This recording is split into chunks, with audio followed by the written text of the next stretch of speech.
언시국 TV 핫 인터뷰. 오늘은 보도 책임자 임명 동의제 법제화를 전 방송사에 도입해야 한다는 언론노조 SBS 본부의 조기호 본부장을 만납니다. 저는 지금 SBS 노동조합에 와 있습니다. 고맙습니다. 시간 내주셔서. 아유, 안녕하십니까? 네. 전국 언론노동조합 SBS 본부의 조기호 본부장입니다. 네. 감사합니다. 예. 일단 좀 가벼운 질문 한번 들어보겠습니다. 이 정부 들어서 이재명 정부 들어서 좀 그 언론 쪽도 좀 변화가 있는 것 같습니다만은 네. 예를 들어서 뭐 대통령실 브리핑 제도가 좀 바뀌었지 않습니까? 네.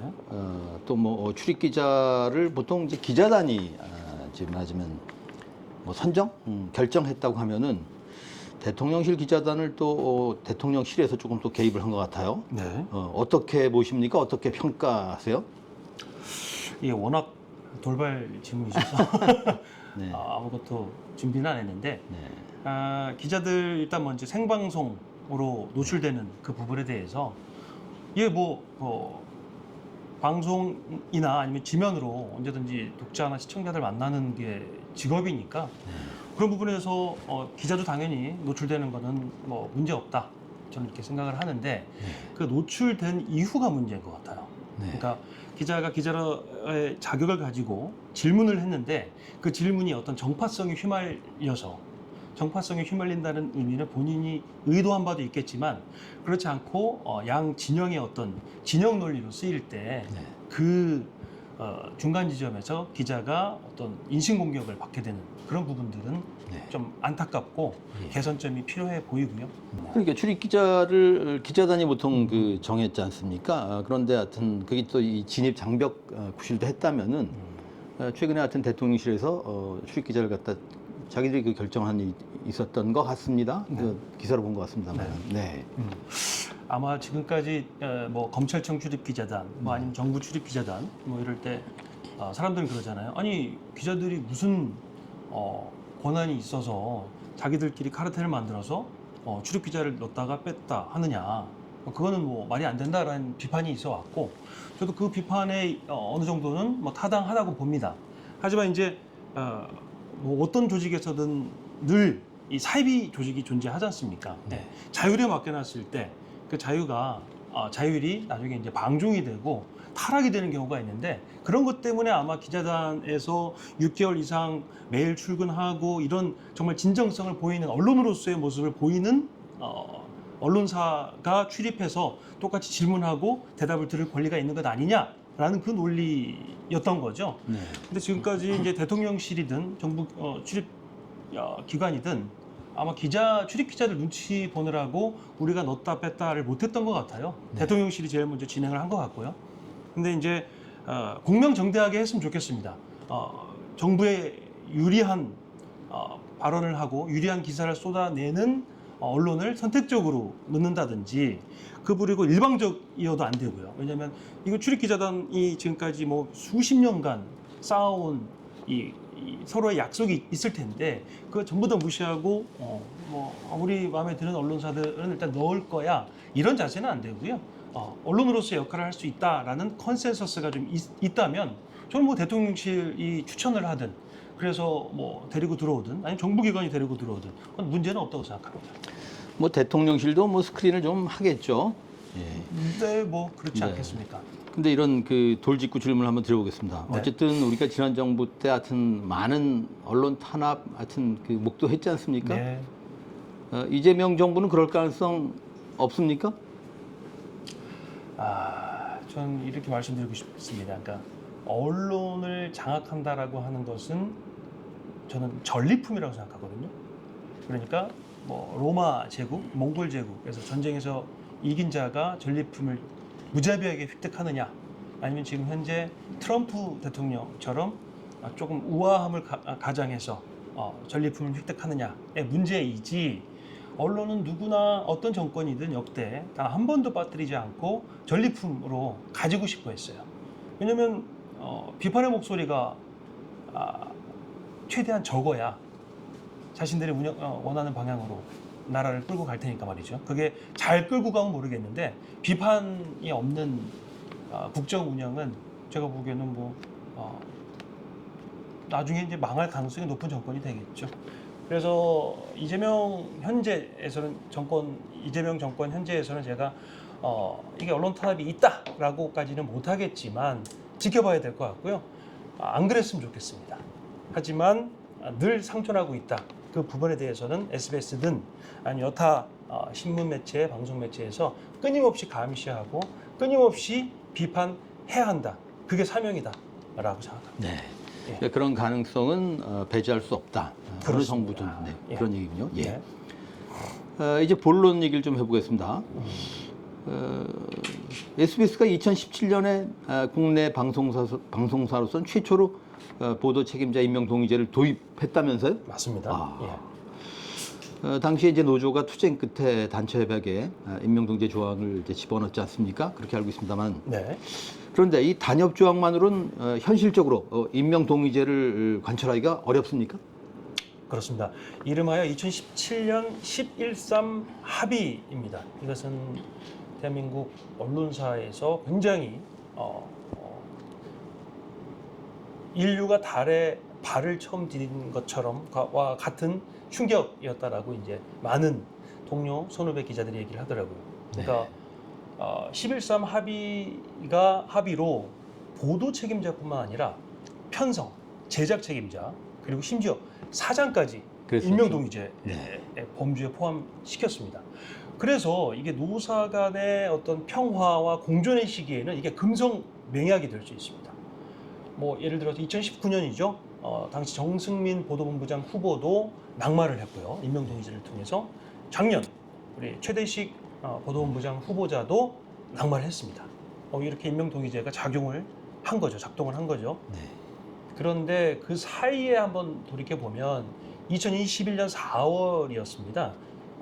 사측이 일방적으로 이 단체 협약, 임명 동의자가 들어있는 단체 협약을 파기를 했거든요. 당시 윤창현 노조위원장이 회사를 상대로 고소와 고발을 남발했다. 뭐 이런 취지로 단협을 파기해 버린 거죠. 네. 그래서 저희가 이제 뭐 투쟁을 하고 뭐 해서 결국은 100%는 아니지만 80% 정도 다시 얻어내긴 했는데 이것처럼 이제 뭐 갈등 그다음에 전쟁의 시기에는 노사 간 이게 언제든지 뭐 파기될 수 있는 종이장에 불과하다라는 말씀드립니다. 네. 네. 그러니까 이제 그 꼭 SBS 얘기만이 아니라고 하더라도 네. 어령 사측이 현실적으로 가능하다면 보도 책임자 임명 동의제를 언제든 폐기하려 들 거다 이렇게 보시는 거군요. 네, 그게 사측은 이게 인사권이다. 네. 이게 경영권의 범죄에 들어간다라고 늘 주장해 온 거고 그게 공영이든 민영이든 뭐 다 비슷하지 않겠습니까? 네. 다만 제가 이게 처음 공개하는 건데요. 7월 1일 날이죠, 아마. 7월 1일 날 이 방송 3법 단일안이 처음 공개가 됐습니다. 토론회에서. 네. 그때 이제 이 5개 방송사만 보도 임명 동의제가 적용이 되고 나머지 방송사는 전부 배제됐다는 걸 알고 저희가 이제 성명을 냈습니다. 네. 이런 말도 안 되는 방송 3법 단일안 안 된다. 임명 동의제는 모든 방송사에 적용해야 한다라고 성명을 내자 그 다음 날 사측에서 연락이 왔어요. 이게 법에 담기지 않았다 하더라도 우리 임명 동의제 폐지할 생각 없다. 잘 돼 있는 제도니까 계속 그대로 가겠다. 그렇게 얘기를 해주더라고요. 네. 그래서 뭐 100% 신뢰하는 건 아니지만 네. 어쨌거나 이럴 때 먼저 손 내밀어준 그 용기에 저희가 이제 긍정적으로 평가를 하고요. 언제든지 다만 사측은 이게 눈에 가시이니까 원하는 사람 안 치고 싶어 하지 않겠습니까? 네. 그래서 그 부분을 계속 없애려고 할 거다. 비단 네. SBS뿐만 아니라 모든 언론사. 그러니까 법제화가 되지 않는다면은 그러면은 방송사가 특히 이제 민영 방송이랄지 이런 방송사들이 네. 보도 책임자 임명 동의제를 없애려 들 가능성이 있다. 그런 가능성을 배제할 수는 없다. 이제 이런 입장이신 거죠? 그렇습니다. 네. 임명동의제는 만약에 단협에 있는 언론사이라 할지라도 네. 단협상 임명동의제를 시행은 잘 하지만 이게 언제든지 파기될 수 있다는 점에서 불안정하다는 거죠. 네. 네. 그러나 어쨌든 그 현행 하여튼 이 방송사법 개정안에 따르면은 방금 말씀하신 대로 공영방송 5사에게만 한정 적용하는 것으로 현재까지 그렇게 돼 있습니다만은 그렇습니다. 이렇게 좀 어떤 변화가 있습니까? 그동안에 그 나름의 투쟁을 하셨는데 네. 좀 진전이 있습니까? 네, 뭐 100% 만족스럽지는 않지만 아무것도 얻지 못했을 때에 비해선 꽤 상당한 진전이 있다라고 보거든요. 왜냐하면 이 세 군데 KBS, MBC, EBS 그리고 YTN 연합뉴스 TV 이 5개의 한정해서 임명동의제가 방송 3법 단일안에 적용이 되는데 나중에 하자고 했어요. 처음에는 민영방송 왜 지상파를 안 해주냐, 민영방송 왜 안 하냐라고 등등 따져 물었을 때 지금 이걸 빨리 처리해야 된다. 민영방송은 나중에 정도의 이 무한 답변만 했었거든요. 그런데 저희가 뭐 그 말을 듣고 믿을 수도 없고 그 다음에 나중에라는 말을 가지고 한정 기다릴 수는 없었거든요. 그래서 무슨 소리냐? 보도를 하고 있는 모든 언론사, 방송사는 이게 필요하다. 그래서 이제 민영방송 노조협의회라고 있어요. 저희 포함한 지역 9개 민영방송 노조에서 간절히 원하던 제도죠. 그래서 저희들이 힘을 합쳐서 과방위 최민희 위원장도 만나고요. 그다음에 용산 대통령실 앞에서 기자회견도 하고 국정기획위원회에 가서도 앞에서 기자회견하고 서한문 전달하고 호소문 전달하고 그다음에 이훈기 의원도 만나고 이정원 의원도 만나서 결과적으로 의원들도 오케이 추가 개정안 발의하겠다라는 약속을 받아냈고요. 하나는 이제 언론노조 차원인데 네. 언론노조랑 저희가 갈등이 좀 있었거든요. 네. 사실 왜냐하면 이 방송 3법 단일화를 통과시킬 때 이 5개 방송사만 한정한다는 내용을 알고도 그 외 조합사들한테는 알리지도 않았어요. 그래서 저희가 이거는 조합사의 어떤 본질이 달려있는 문제인데 왜 미리 상의하지 않았느냐라고 이제 따졌고, 하지만 이제 언론노조 위원장은 이게 신속히 통과해야 된다라고 하는 그 합의가 있었기 때문에 보완이다, 보완 유지해달라라는 부탁을 받았고 나는 그걸 지킬 수밖에 없었다라고 얘기를 했는데 저희는 이제 거기에 기가 막힌 거죠. 아니 그게 언론노조 위원장이 다 독단으로 판단할 일도 있고 그렇지 않을 일이 있는데 이거는 조합사들한테 미리 알렸어야 된다. 그리고 우리가 가만히 있다가 왜 안 알렸냐가 아니라 7월 1일 공개되기 전주부터 제가 계속 물어봤거든요. 아니 이거 어떻게 될 것 같아요? 문안이 어떻게 됩니까? 민영 들어갑니까? 지상파로 확대됩니까? 그런데 아직 모르겠다. 불투명하다.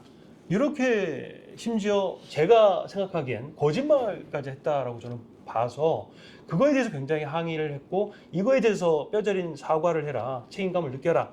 그리고 나서 임명동의제와 관련해서 우리 앞으로 어떻게 할 수 있을지 논의하자. 그 전에 진정한 사과가 우선이다라고 해서 이 설왕설래 끝에 모든 논의 끝에 오케이 임시 중집이 소집됐고 그 자리에서 이호철 위원장이 조합사들의 마음을 헤아리지 못해서 미안하다, 통감한다. 그리고 앞으로 이 특위를 설치해서 내가 위원장을 할 거고 그 위원장 아래 이제 임명동의제와 관련한 지금까지 미처 입법이 못된 사안들에 대해서 챙기겠다. 라고 약속까지 받아냈으니 아무것도 없었다가 다 빼앗겼다가 일부 얻은 셈이죠. 그런 면에서는 좀 진일보했다라고 평가를 합니다. 그러네요. 그러나 이제 입법권은 뭐 국회가 쥐고 있고 네. 또 뭐 두 거대 정당이 지금 전대도 앞두고 있지 않습니까? 네. 그래서 일정한 성과를 거뒀지만 전망을 해보신다면 임명동제의 전 방송사 확대가 가능할 거로 지금 예상하십니까? 이거는 제 3자적 입장이 아니라 당사자이기 때문에 가능해야 한다고 봅니다. 가능하게 만들 거고요. 알겠습니다. 예. 그런 얘기를 하셨더군요. 임명동의제 법제화에 대해서 방송 언론 종사자들에게 가장 기본적인 무기를 쥐어주는 것이다. 짐작이 갑니다만 어떤 의미입니까? 네, 짐작하시는 대로입니다. 뭐 편성 제작도 마찬가지지만 보도는 특히 그렇지 않습니까? 민감한 뉴스, 그다음에 이 고발, 특종과 관련된 뉴스를 언제든지 수시로 취재할 수 있는 여건이 마련되어 있느냐? 보도국 또는 보도본부에. 그리고 그렇게 해서 취재해온 결과물을 언제든 망설임 없이 공명정대하게 작성됐다라는 가정하에 말입니다. 언제든 보도할 수 있느냐? 이 두 가지는 가장 기본적인 보도본부의 업무지 않습니까? 이게 안 되면 그건 죽은 기자의 보도국 내지는 죽은 기자의 보도본부라고 저는 생각이 들어요. 그런데 이 보도 책임자는 역시 로봇이 아니라 사람이지 않습니까? 그 사람이 그동안에 이제 보도 업무를 맡으면서 과연 정치나 경제 아니면 대주주에 복무했느냐 하지 않았느냐 구성원이 판단하는 거죠. 그래서 이 사람이 앞에 전면에 나왔을 때 우리는 이 보도 기능이 위축될 것인가 안 될 것이냐 판단은 할 수 있지 않습니까? 그 가장 기본적인 게 그래서 임명 동의제라고 생각하고 그동안에 그 보도 책임자 후보자가 뭐 떨어지느냐 아니면 붙느냐는 바로 그 임명 동의제를 통해서 결정이 나는 사안이죠. 그러니까 이렇게 비유를 하겠습니다. 보도 책임자에 대한 임명 동의제는 원자력 발전소의 냉각수 같은 거다.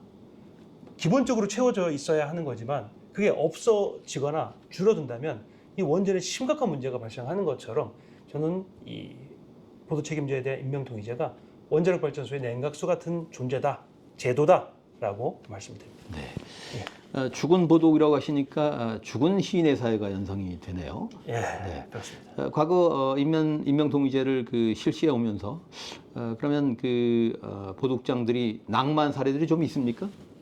있습니다. 제가 말씀드렸던 2019년도에 이 정승민 보도국장이었다가 보도본부장 후보자로 올라온 분이 낭만을 했고요.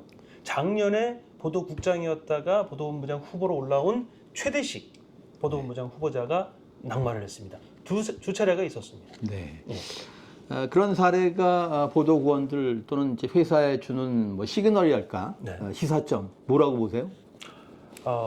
여러 가지 이유가 있겠죠. 그 분들이 과연 그러니까 뭐 눈치만 보다가 떨어졌느냐, 아니면 그 외의 인간적인 부분으로 떨어졌느냐, 이거는 아무도 판단할 수 없습니다. 그거는 그 점수를 매긴 구성원들의 그 일이니까요.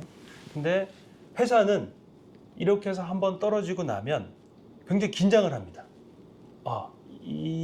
우리가 괜찮다고 생각해서 내세웠던 사람이 이렇게 떨어졌구나. 그러면 더 이 구성원들의 니즈에 부합하는 인물을 세워야겠다. 그래서 더 조심스럽게 후보군을 추리고 뭐 그랬습니다. 한 예로 누구인지 밝히지 않겠지만 구성원들한테 이제 계속 떨어질 가능성이 높으니 노조위원장 출신의 보도본부장 후보자를 내세운 적도 있었습니다. 뭐 노조위원장을 했다고 해서 저희가 이제 인준하지 않았지만 어쨌거나 회사는 그렇게 구성원들의 눈치를 보고 좀 위축이 되고 한 부분은 분명히 있습니다. 예. 네. 그러니까 사측이 좀 더 긴장을 하겠군요. 그럼요. 네, 알겠습니다. 어쨌거나 이제 방송 3법 단일화는 이제 추진이 되고 있는데 네. 나름대로는 어떤 요 문제를 이제 포함해서 이제 충분히 짚었다고 볼 때 어떤 문제 내지 어떤 한계가 있다고 보십니까? 네, 일단은 전체적으로 저는 찬성은 합니다. 전체적으로 큰 틀에서는 찬성은 하는데 한 두어 가지 정도만 꼬집자면, 그러니까 정치권에서는 이제 정치적 후견주의라는 말에 발작을 하는데, 우리가 그랬으면 기존에 여야 해가지고 뭐 관례대로 6대4 뭐 이렇게 나누던 관례를 없애고 확 줄이지 않았느냐? 무슨 정치적 후견주의냐라고 주장은 하지만 다 줄였어야죠. 만약에 정치적 후견주의의 논란에서 벗어나고자 했다면 정말 다 이 여권이든 야권이든 추천 인사를 없앴어야죠. 결국 어떻게 해서든 영향력을 미치고 싶어 했으니까 그 인원수를 남겨놓은 거 아니겠습니까? 심지어 윤석열 정부 때 거부권이 된 그 안에도 그 안에 있는 국회 추천목보다 10%포인트가 더 올라갔어요. 뭐 30%라면 지금 40%가 된 거죠. 그런데 그 정치적 후견주의를 계속 유지하려고 하는 것 아니냐라고 할 때 이제 무슨 소리야? 라고 이제 오히려 역공을 피고 있는 거죠. 하지만 저는 여전히 자신들의 영향력에 두고 싶어 한다, 공영방송을 라고 생각을 하고요. 그리고 뭐 얘기하면 뭐 이런 저기 뭐 이렇게 얘기를 하죠. 그러니까 뭐 여기저기서 압박과 압력이 들어와서 이렇게밖에 처리할 수 없었다라고는 하는데 그 여기저기 압박의 실체는 제가 잘 모르겠어요. 이게 추측의 영역으로 남거든요. 그래서 정치권의 뭐 압력이 될 수 있고 정치권의 로비를 한 방송사 대주주의 압력이 될 수 있고 그건 정말 추측의 영역이긴 하지만 그럼에도 불구하고 저는 국민을 위한 의회가 아니라 힘 있는 국민을 위한 의회, 만인을 위한 국회가 아니라 만 명을 위한 국회로밖에 이번엔 못한 게 아니냐. 단지 속도 때문에. 속도가 중요한 게 아니거든요. 방향이거든요. 근데 빨리빨리 처리해야 된다라는 명목하에 이렇게 좀 놓친 건이 있지 않나라는 생각이 들고 하나는 뭐 EBS 거버넌스 문제입니다. 그러니까 이게 총 EBS 관련해서 14개 법안이 나왔고 그중에 13개 법안이 단일화되기 전에요. 네.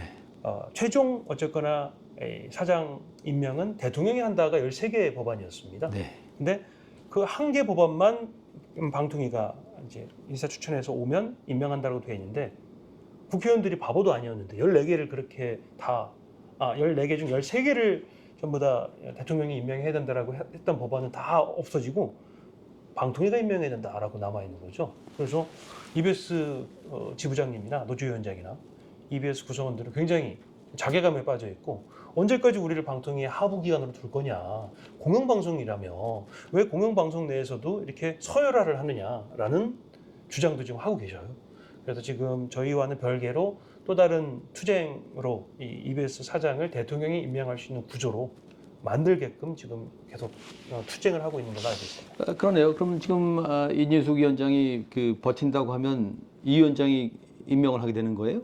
만약에 못 나가고 있는 상황이라면 네. 그렇게 되는 거죠. 지금 2인 합의냐, 네. 뭐 3인 합의냐, 뭐 방통위 이제 이사나 아니 방통위원들을 늘리는 작업을 한다고는 하지만 네. 지금 현재 상태에서 만약에 정말 다른 변수 다 빼면 그냥 임명할 수 있게 되는 거죠. 네. 신동호가 그렇게 들어왔지 않습니까? 네. 예. 그건 뭐 재앙이군요. 네. 그렇습니다. 그런데 그 정치적 후견주의가 그러니까 보기에 따라서는 완화된 게 아니고 윤석열이 법권 행사한 개정안보다는 더 후퇴한 거다. 이렇게 해석할 수 있는 모두 많이 후퇴했다는 건 아니고요. 네. 정치적 후견주의에 이 30%만 담겨 있었는데 이게 40%로 늘어난 건 후퇴했다고 볼 수는 있죠. 국회는 이렇게 얘기합니다. 아니 다 변호사 단체 아니면은 뭐 근로자 단체, 종사자 단체 뭐 다 대표성을 띄었는데 국민의 대표인 우리가 참석 안 하면 되겠느냐라는 논리를 적용하는 거죠. 그래서 그런 부분에서는 정치적 후견주의가 아니다라고 하는 그들의 입장에 일견 동조는 할 수 있지만 그렇게 정치적 후견주의에 대해서 아니다라고 생각하면 아예 추천하지 마라. 깔끔하게. 여전히 영향력을 갖고 싶어서 그런 건 아니냐라고 계속 주장을 하는 거고요. 네. 네. 방송 3법 단일화에 대해서 이제 서울대 언론정보학과 이준홍 교수가 칼럼에서 이렇게 썼더군요. 성패를 따지기도 민망한 초소형 개혁. 그런데 이분이 그런 얘기를 또 했어요.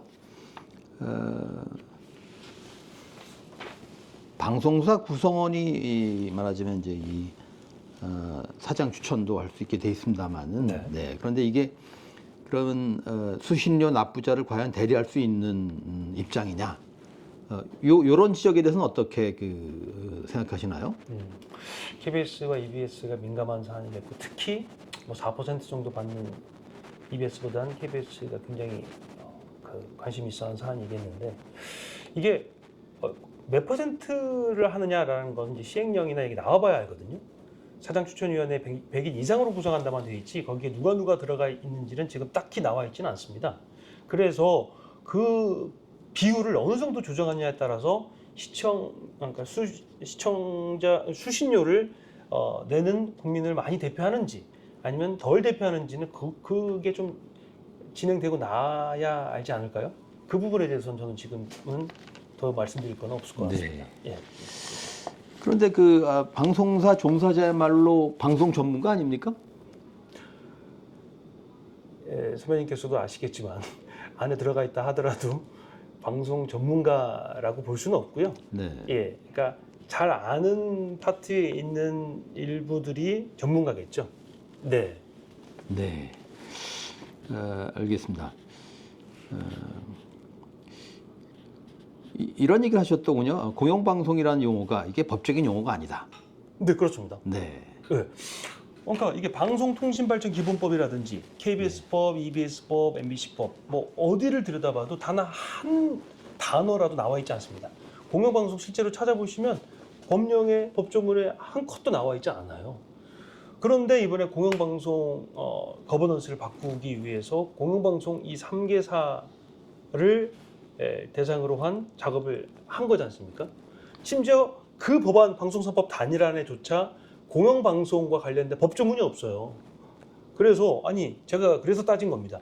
이 법적 용어도 아닌 공영방송을 위해서 지금 이렇게 법안을 만든다는 것 자체가 모순일 수 있다라고 지적을 한 거고, 비유하자면 저는 이런 것 같죠. 그러니까 미성년자를 뭐 감금할 시, 뭐 미성년자를 보호해야 한다 등등의 이 미성년자에 대한 법적 이 한계나 법적 설명 의미는 정확히 나와 있습니다. 뭐 14살, 14세부터 뭐 등등등. 근데 우리가 어린아이, 유아 이렇게 안 쓰지 않습니까? 네. 그러니까 법적으로 명확한 단어를 통해서 입법화해야지, 법적으로 불분명한 단어를 가지고 입법화하려니까 이렇게 꼬인 거 아니냐. 그러니까 YTN이 갑자기 민영방송이 공영방송 거버넌스 하는데 들어가서 임명동이 이제 받고 그런 거 아니냐라고 주장을 하는 거죠. 그러니까 이게 수식어이긴 한데 의미 없는 수사는 아니고요.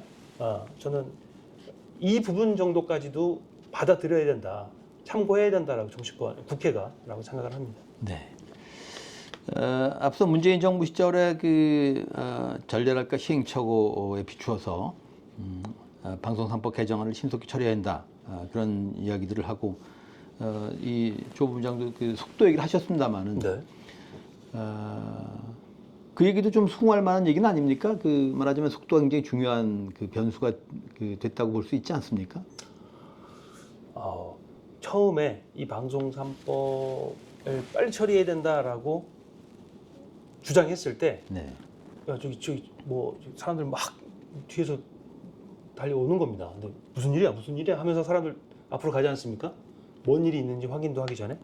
저는 딱 이 상태였다고 보고, 왜 속도준이 이렇게 필요하지라고 나름 공부를 하고 찾아봤습니다. 근데 이 방송 3법 단일안이 좌초된 게 누구 때문인지 아십니까?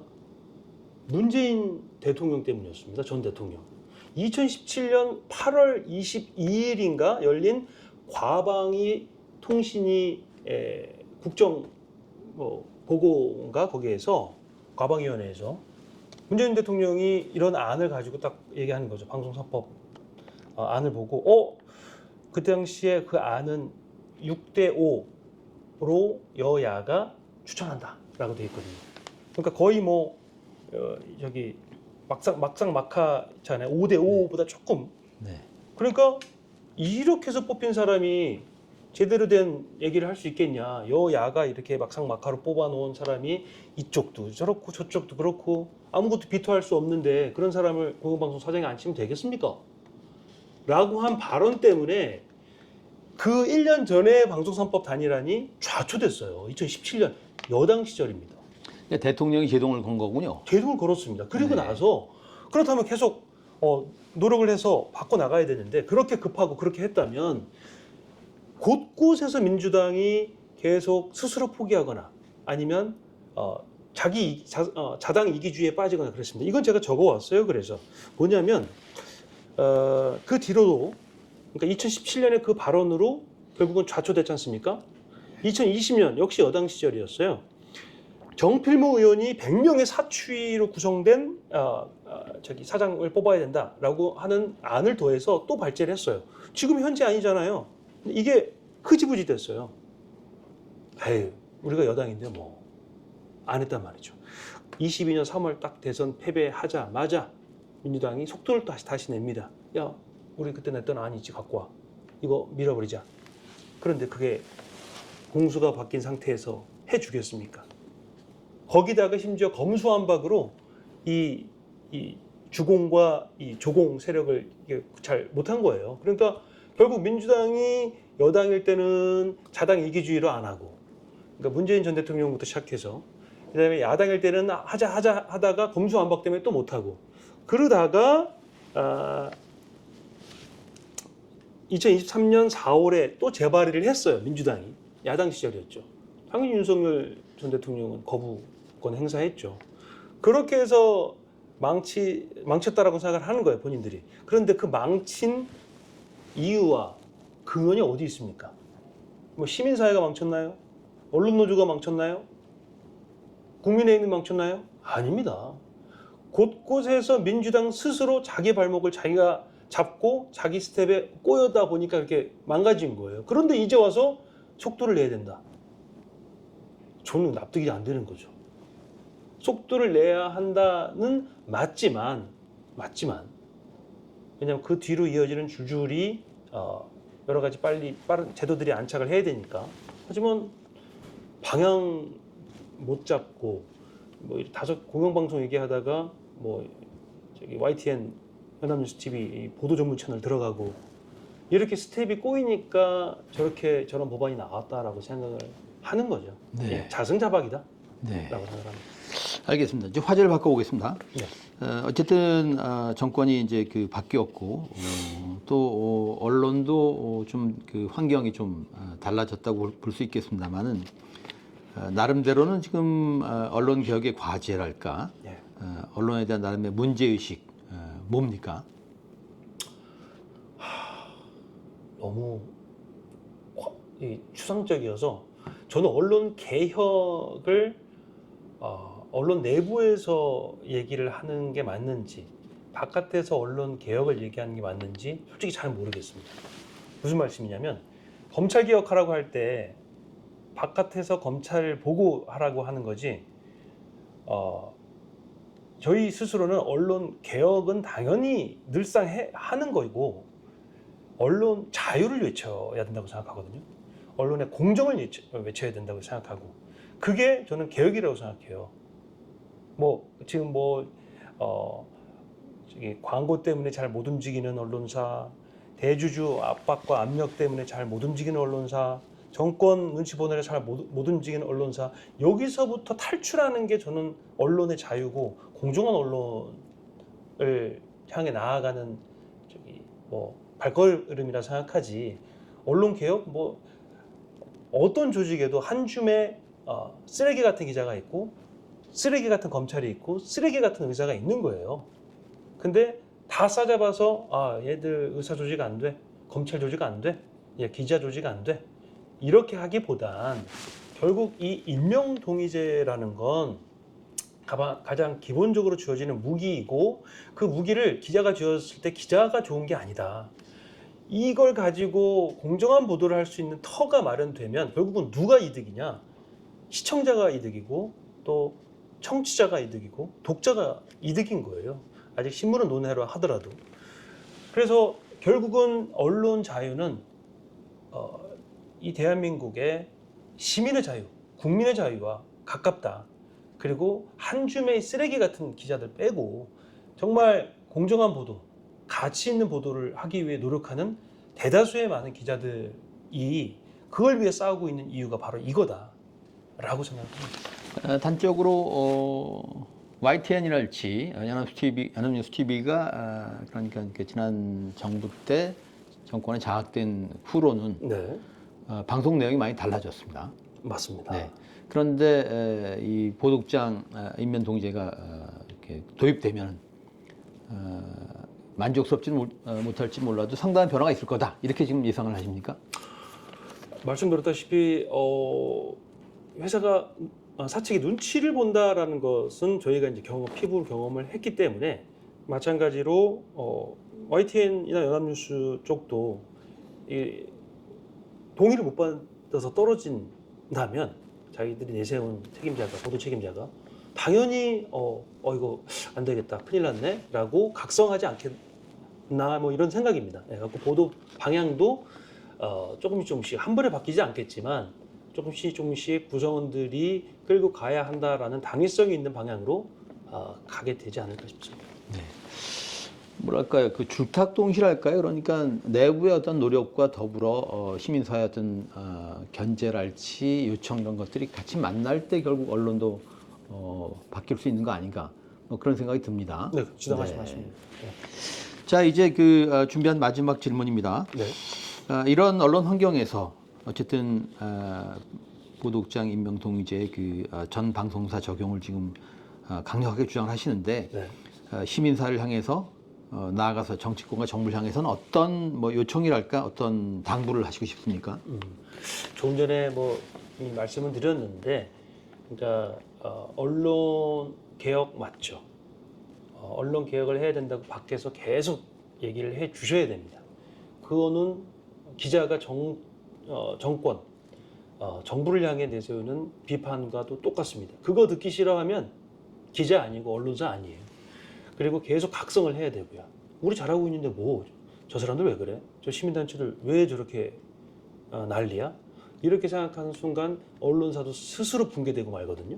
그래서 시민단체들이 비판, 달게 받고 그거에 대해서 정당하다, 합당하다 싶으면 그거에 맞춰서 스스로 바꿔 나갈 줄 아는 자정 능력도 언론사가 필요하다고 봅니다. 그래서 많은 고언을 해주시고 많은 발전 방향. 왜냐하면 저희는 안에 있어서 모르지만 시민단체들은 바깥에서 많이 보고 많이 연구하고 했거든요. 그래서 그분들의 조언과 그분들의 진심 어린 역량 높은 어떤 정책적 충고 이런 것들 많이 들어왔으면 좋겠어요. 그래서 더 발전할 수 있게, 더 언론 문화를 좀 꽃피울 수 있게 같이 조금 서로 융합해서 협력해 나가면 참 좋겠습니다. 예. 네, 언론계 동료 나아가 선후배 언론인들에게는 어떤 이야기를 하시고 싶습니까? 저부터 잘하겠습니다.